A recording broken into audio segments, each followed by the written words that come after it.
अभी थोड़ी देर पहले 96 पृष्ठों का जुमला पत्र भारतीय जनता पार्टी की मध्य प्रदेश इकाई ने रिलीज किया।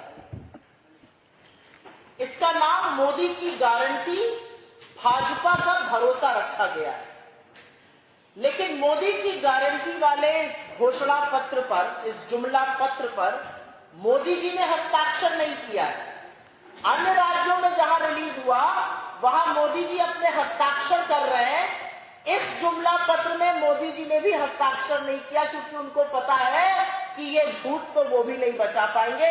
इतने जुमले हैं कि उन्होंने भी किनारा कस लिया और मामा जी को इसमें एक जगह हस्ताक्षर करने का मौका मिला। मैं जानना चाहती थी कि क्या बातें हो रही हैं इस घोषणा पत्र में, इस जुमला पत्र में।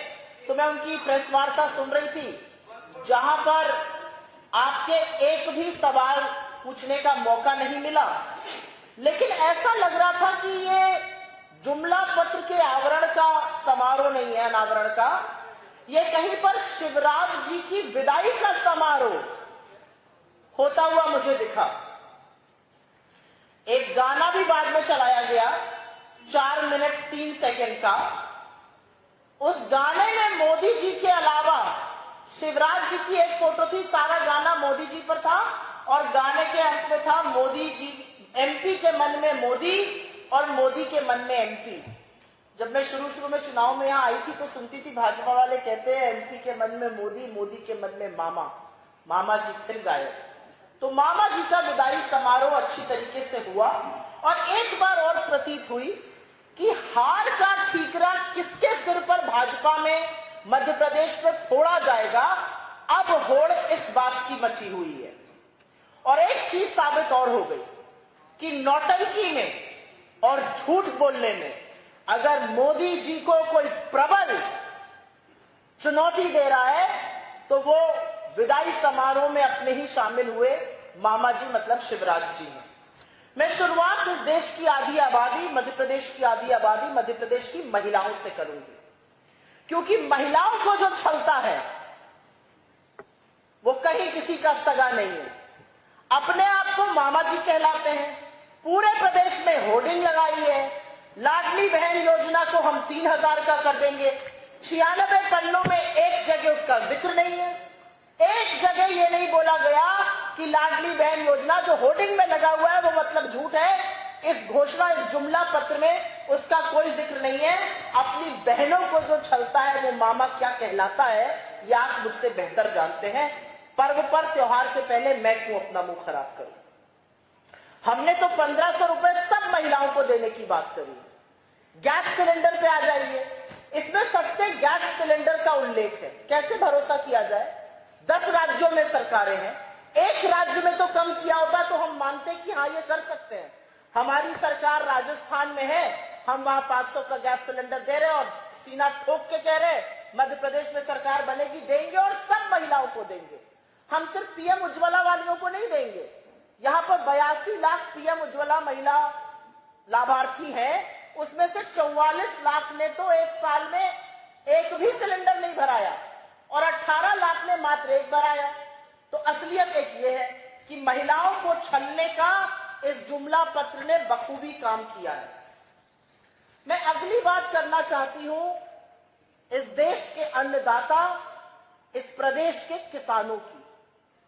महिलाओं को छला और किसानों को ठगा। हमने अपने घोषणा पत्र में साफ तौर से कहा है हम किसानों के जो कर्जा है उसको माफ करेंगे। हमने कहा हम 5 हॉर्स पावर तक की बिजली मुफ्त देंगे, 10 हॉर्स पावर तक की बिजली आधे दाम पर देंगे। हमने 3000 तक की एमएसपी की बात करी। इन्होंने यहां पर एमएसपी बढ़ाने की बात की और उस पर भी अभी मैं 2 मिनट में बोलती हूं। लेकिन किसान की कर्जा माफी, सुई टपक सन्नाटा, एक शब्द नहीं।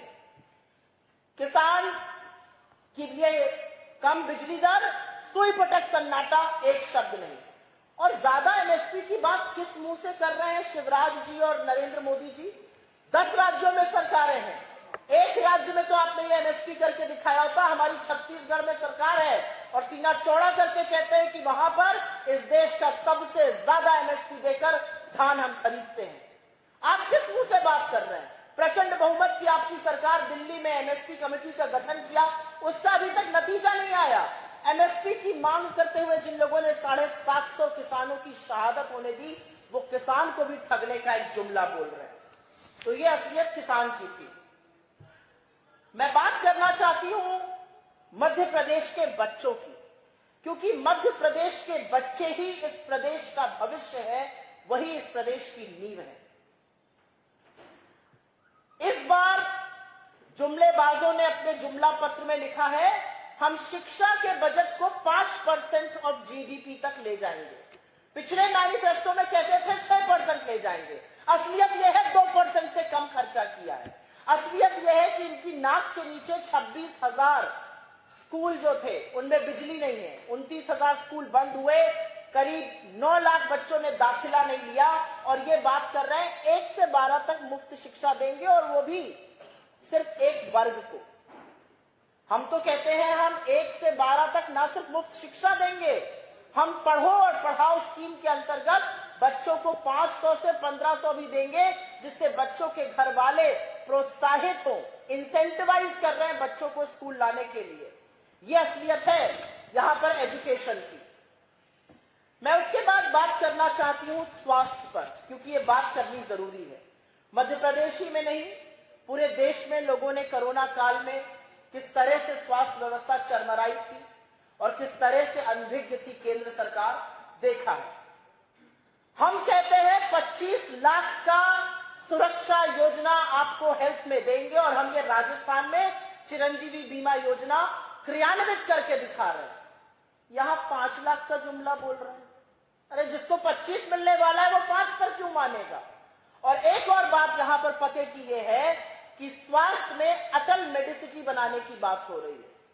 आपने अपने पिछले घोषणा पत्र में कहा था 6 एम्स जैसे मेडिकल कॉलेज बनेंगे, जैसे दरभंगा में खोल दिया मोदी जी ने और सारा लोग ढूंढ रहे थे, वैसे ही मध्य प्रदेश में उन 6 एम्स जैसे मेडिकल कॉलेज को ढूंढा जा रहा है।